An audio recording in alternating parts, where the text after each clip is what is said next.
O nosso texto, ele está no livro de 1 Samuel. Vou fazer um breve resumo do que aconteceu nesse período.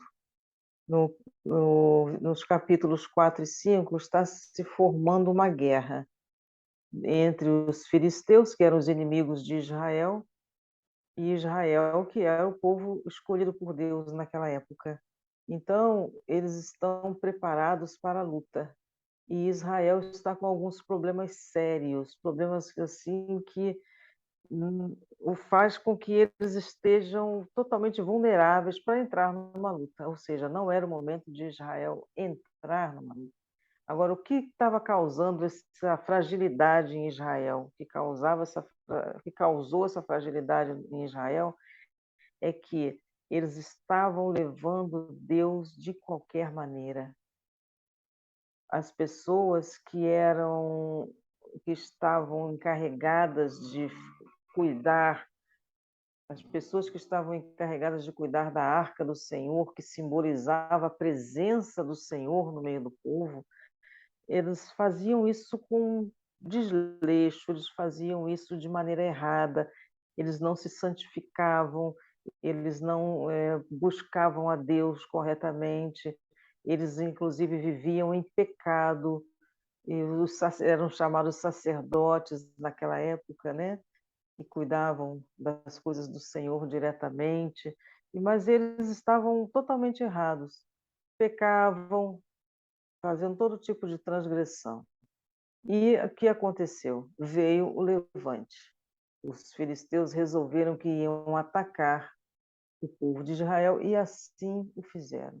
E quando começou a batalha, e os sacerdotes pegaram aquela arca que representava a presença de Deus e resolveram levar a arca até para o meio da batalha. E chegando lá com essa arca, o povo se alegrou, porque achou que ganhariam a guerra, porque a arca estava presente. Mas não foi assim que aconteceu.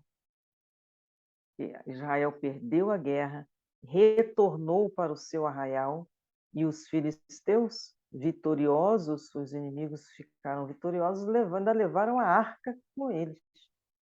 Ou seja, o grande símbolo da presença de Deus foi tirado de Israel. E aí aconteceram muitas coisas, pessoas morreram por causa disso, e muita tristeza, enfim.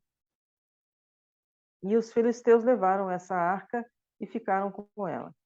Só que eles pegaram essa arca, olha bem a situação, eles levaram essa arca porque, como eles viram que o povo de Israel era bem-sucedido, eles achavam que a arca era apenas mais um simbolismo, porque esse povo, esses filisteus, eles adoravam vários deuses, então adorar mais um objeto para eles seria nada demais.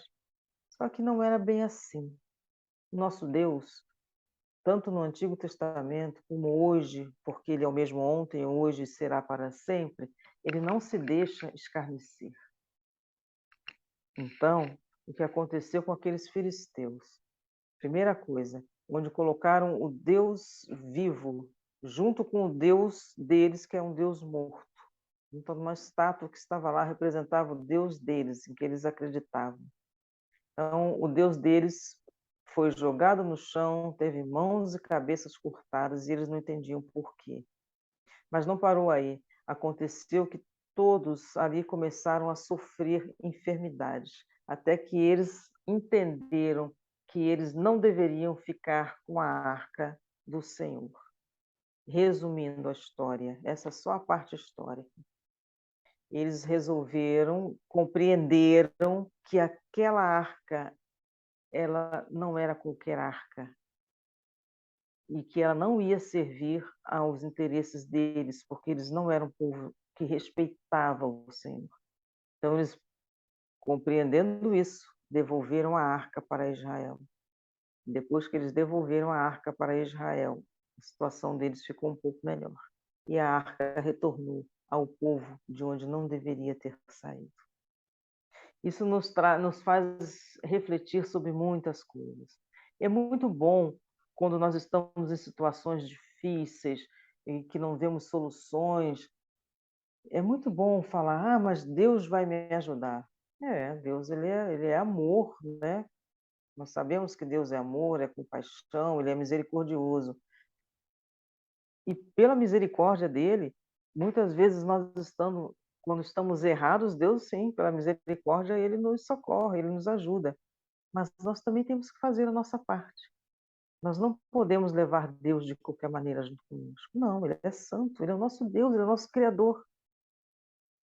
Uma das primeiras coisas para andarmos na presença do Senhor, e ele disse, e ele continua dizendo, né, está lá no livro de Gênesis 17, capítulo 17, no versículo 1º, ele está falando com Abraão, e ele fala, entre outras coisas, ele fala para Abraão: "Anda em minha presença e ser perfeito".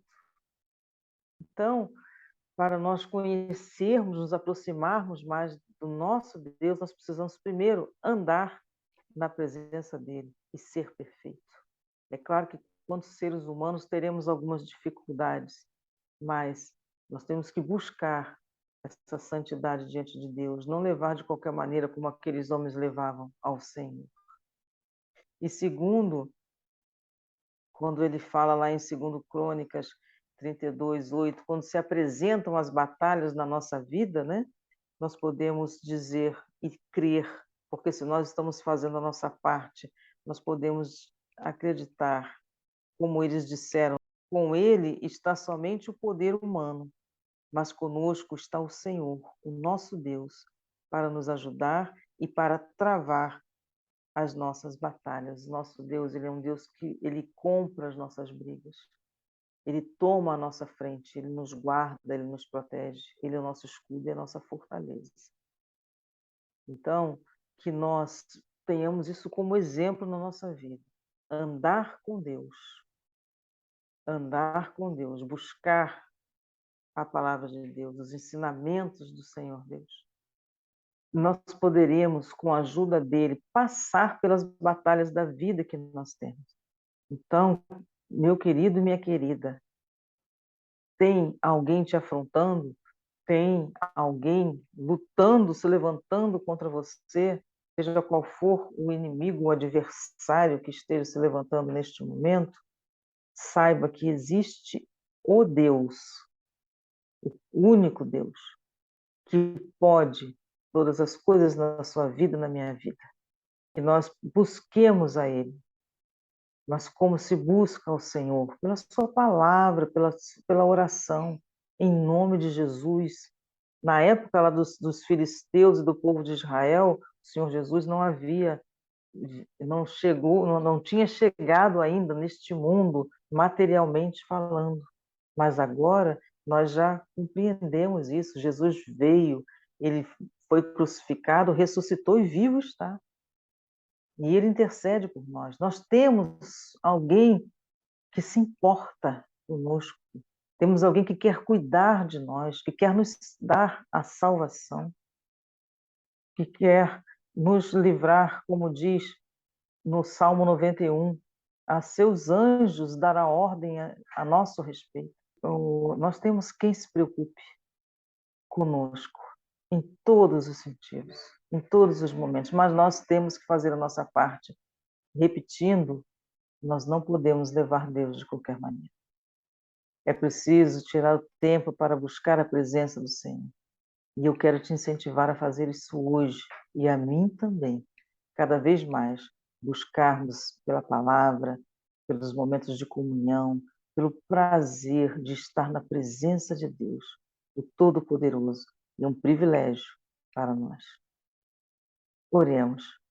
Senhor Deus, muito obrigada pela tua palavra, que nos inspira, que nos ensina. Senhor, como é bom saber que, mesmo havendo tempestades na nossa vida, havendo desertos, havendo solidão, havendo situações complicadas e às vezes nem tanto, mas difíceis para nós que somos humanos, como é bom saber que podemos contar com o Senhor, cuidando de nós. Mas é importante também, Senhor, que nós façamos a nossa parte, que nós não fiquemos sentados e nem participemos de rodas de pessoas escarnecedoras, que só falam coisas que não vêm de ti, que só têm ações que não vêm de ti, que só têm o seu prazer nas coisas do mundo. Senhor, que o nosso prazer esteja cada vez mais na tua presença. E se alguém que porventura esteja assistindo a este vídeo neste momento ainda não teve essa oportunidade de conhecer e se render ao Deus vivo, saiba que isso é possível e é muito fácil. Basta crer. Crer que o Senhor é real, que o Senhor, Deus, enviou o seu único Filho amado e querido para nos salvar e recebê-lo como Senhor e Salvador de sua vida e antes arrependendo-se dos seus pecados e pedindo perdão devido. Senhor, muito obrigada. E isso fique marcado em nossos corações e nós nunca nos venhamos a nos esquecer. Em nome do Senhor Jesus. Amém.